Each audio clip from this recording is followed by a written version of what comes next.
Let me begin with something uncomfortable. Most Indians believe federalism is about fairness, that power is divided so everyone gets a share, that the center governs the whole and states govern the parts. This belief is false. Federalism in India is not about fairness, it's about containment. Containment of diversity, containment of ambition, containment of regional power strong enough to fracture the union. If you treat federalism as morality, you will misunderstand it. If you treat it as strategy, everything suddenly makes sense. The Indian state does not ask, how do we empower everyone equally? It asks, how do we prevent any one unit from becoming unmanageable? That is the first principle. Let's talk about why the framers designed asymmetry on purpose. The framers were not naive about idealists. They had just witnessed partition. They knew three things. Province could mobilize mass identity quickly. 2. Administrative loyalty was uneven. 3. Economic capacity varied widely. So they did something very clever. They created a constitution that looks federal, but behaves unitary under stress. Emergency provisions, union list dominance, residual powers, governor's office, financial centralization. These were not safeguards against chaos, they were safeguards against secession by stealth. Federalism was designed not to empower states fully, but to keep them invested in the union. This is not a weakness, this is survival engineering.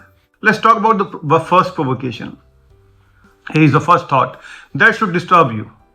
If Indian federalism ever becomes ideal, India will become unstable because perfect federal balance works only in culturally homogeneous societies. India is not one. Our federalism must remain unequal but negotiable. The next part of this lecture is about the power does not travel through articles. Let me say this very clearly. Power in India does not flow through constitutional lists. It flows through systems. Who controls the system controls the outcome. The center understands this better than anyone. That is why it really needs to amend the constitution. It governs through finance, administration, narrative, timing, silence. Now let's unpack each one. Financial federalism, the soft chokehold. Money is not used as punishment, it is used as behavioral design. Take GST. Publicly, GST is about efficiency. Privately, it re-engineers dependency. States lost tax experimentation, rate autonomy, fiscal improvisation. In return, they gained predictability, conditional predictability. When compensation delays happen, it is not mismanagement, it is messaging. No press note says this. Every finance department understands it.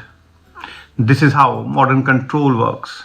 Not by denial, by uncertainty. Centrally sponsored schemes. Federalism as performance. Let's stop pretending. Most centrally sponsored schemes are not about delivery. They are about visibility. They standardize language, metrics, branding, credit allocation. The center controls what success looks like. States may implement, but the center narrates. This turns federalism into theater. One actor writes the script, others perform within it. Provocation 2. Here's the truth of few politicians will admit. States do not want financial independence. They want financial leverage without accountability. Autonomy sounds noble. Responsibility is dangerous. Federalism survives because it allows shared blame. The next part of this chapter is about administration is the real battlefield. The real war between center and the states is not political. It is administrative. And it is almost invisible. The bureaucratic web, IAS, IPS, deputation, postings, empanelments. This is not about control. It is about alignment. Officers learn quickly where influence lies. The center doesn't need orders. The system self-corrects.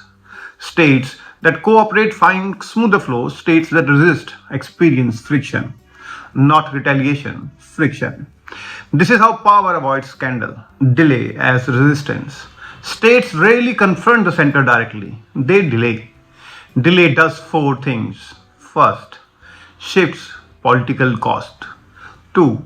Waits out news cycles. 3. Forces renegotiation. 4. Preserves deniability. Delay is the most constitutional weapon a state has. No court can punish delay easily. No headline can condemn it clearly. Delay is resistance without rebellion. Law and order, the unspoken red line. Here's something Delhi knows but rarely says. The center governs policy. States govern reality.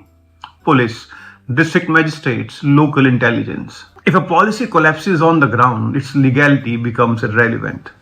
This is why the center avoids direct law and order confrontation.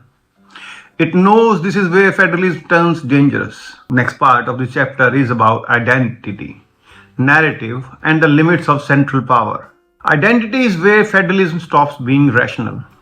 Language movements, cultural pride, regional grievance. Once identity enters the frame, law loses. The center cannot defeat identity. It can only absorb, dilute, or wait it out. This is why linguistic reorganization succeeded. Cultural accommodation persists. Symbolic concessions matter. Identity is the nuclear option of states, used rarely, never lightly. Narrative federalism. The center's greatest advantage is narrative scale. National media, national symbolism, national urgency. States counter this by local legitimacy, lived experience, emotional proximity. This is why center-state conflicts are fought in public language, not just courts. Next part is about the present India. What is really happening now? Let's talk about today, not theory. Today's India shows three clear trends. First, conditional cooperation. Cooperative federalism exists conditionally. States cooperate when credit is shared. Funds flow predictably. Political risk is contained. When these disappear, cooperation becomes negotiation. This is not breakdown, it is recalibration. 2. Governors as constitutional censors. Governors are misunderstood. They are not rulers, they are early warning systems. Their actions signal this is the constitutional boundary. They escalate only when negotiations fail. Seen this way, governor state friction is not dysfunction. It is boundary testing. 3. Courts as cooling chambers. Courts are not referees, they are shock absorbers. Litigation buys time, time cools politics, and cooling allows compromise. Courts rarely decide federalism decisively. They manage its temperature. The next part is about the most dangerous myth. Here is the final provocation. The biggest myth in Indian politics is that federalism is weakening. Federalism is not weakening, it is evolving from law to leverage, from written rules to unwritten understandings, from confrontation to choreography. India survives not because power is equal, but because it is continuously renegotiated. Federalism is not about balance, it is about endurance. And endurance, not perfection, is the true genius of the Indian state. If you understand this, you will stop asking who has power. You will start asking how is power being negotiated today. That is federalism. That is statecraft. And you are watching the next hearing, and I am Amod Pithori. We will meet again in the next lecture. Thank you.